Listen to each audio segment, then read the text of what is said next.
गुरुवर के चरणों में सत सत बंदन, सत सत बंदन, सत सत बंदन।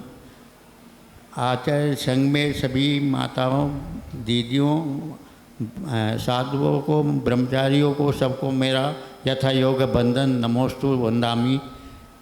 आचार्य श्री, एक मेरा छोटा सा प्रश्न है कि हमारा जो है आज के परिप्रेक्ष्य में जो हमारा समाज, हमारी संस्कृति का बहुत ही ह्रास हो रहा है, जो कि उसके उत्तरदायी भी हम ही हैं, परंतु क्यों भूल रहे हैं इस कारण को कि समझ नहीं आ पा रहा।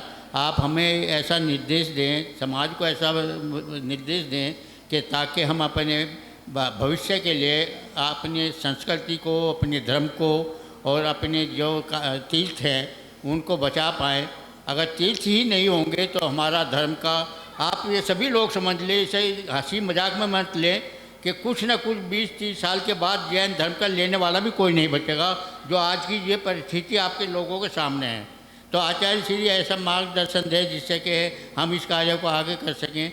ये एक उत्तरदायित्व भी मेरे को सौंपा गया है और मैं चाहता हूँ कि आचार्य श्री आपके निर्देशन अनुसार मैं कार्य कर पाऊँ। ऐसा कोई समाज को भी और हमें निर्देशित करें कि हम किस तरह आगे बढ़ें, इस कार्य को पूरा कर सकें।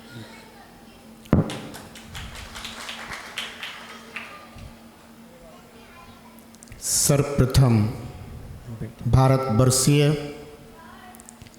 तीर्थ क्षेत्र कमेटी के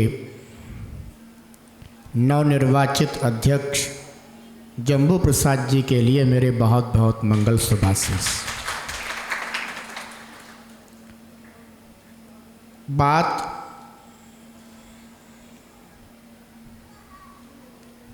बड़ी स्पष्ट रखी है और हमने इस विषय में जम्बू प्रसाद जी के लिए चिंतित होते हुए देखा है। हमारे तीर्थ कैसे संरक्षित हों, निश्चित है कि तीर्थ क्षेत्र कमेटी बहुत पुरानी है, बहुत प्राचीन है।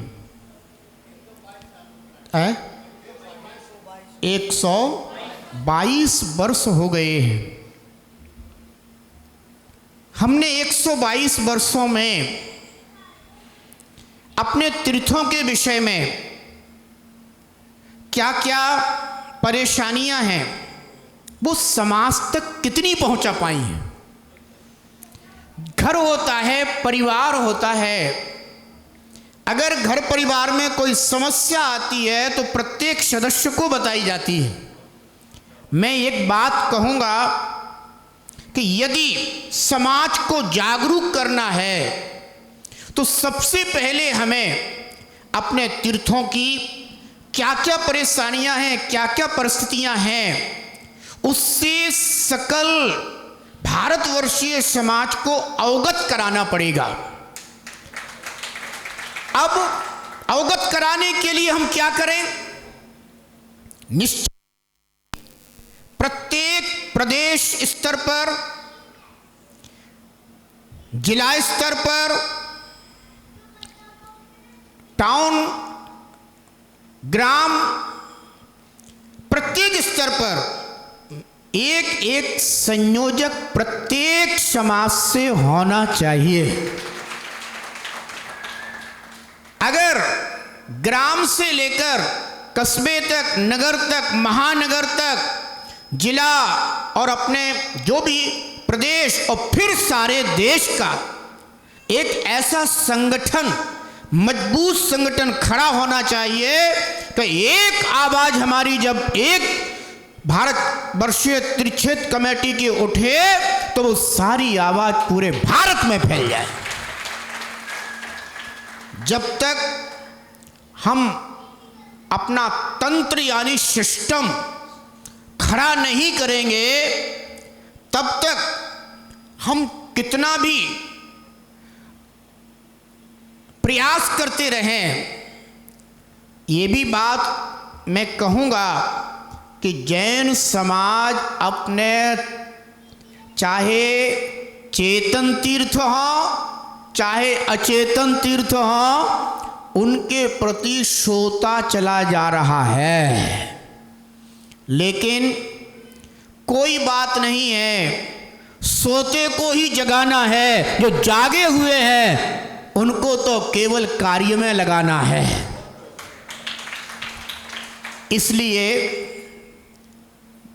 जितने भी भारतवर्ष के तीर्थ क्षेत्र हैं, अगर सभी तीर्थ क्षेत्र एक दूसरे को सहयोग करने के लिए तैयार हो जाएं, तो मुझे नहीं लगता है कि जैनों के जितने भी तीर्थ क्षेत्र हैं वे कभी विकास से पीछे रह जाएंगे या उन पर कोई भी किसी प्रकार की संकट की स्थिति आती है, उसमें जैन समाज का या तीर्थ क्षेत्र कमेटी कभी पीछे रह पाएगी।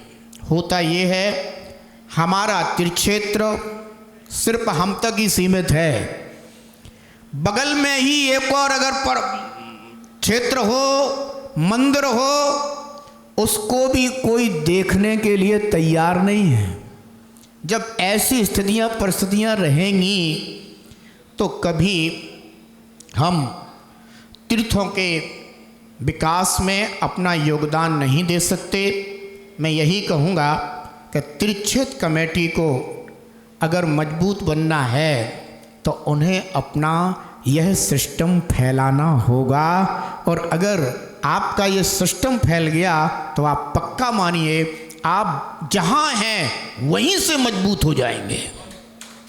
भाग दौड़ की जरूरत नहीं पड़ेगी उतनी जितनी आज जम्बू जी आप कभी इधर कभी उधर कभी उधर बहुत भाग दौड़ करने में लगे हैं। लेकिन तंत्र खड़ा कीजिए, तंत्र को खड़ा करना ही मंत्र है। और ये अगर मंत्र और तंत्र खड़ा हो गया तो ध्यान रखना हमारे क्षेत्र स्वतंत्र होंगे। बहुत सुंदर